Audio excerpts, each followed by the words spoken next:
ఐదేళ్ల అవినీతి అరాచక పాలనలో ఆంధ్రప్రదేశ్ అంధకారంలో కూరుకుపోయినప్పుడు ఆ రోజున మన ముందుకొచ్చి మేము ఎన్డీఏ కూటమితో మనం నిలబెడదాం, ఆంధ్రప్రదేశ్ ప్రజల ఆకాంక్షలు నిలబెడదాం, అభివృద్ధి పదంలో నడిపిద్దామని చెప్పి ఆ రోజు ఆశాజ్యోతిలో నిలబడ్డారు.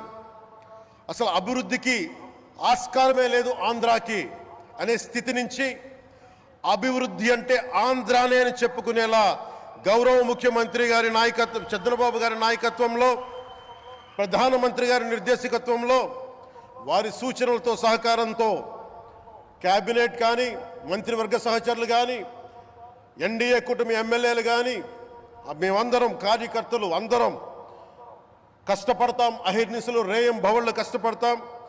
దేశ ప్రగతిలో భాగస్వామ్యులు అవుతాం.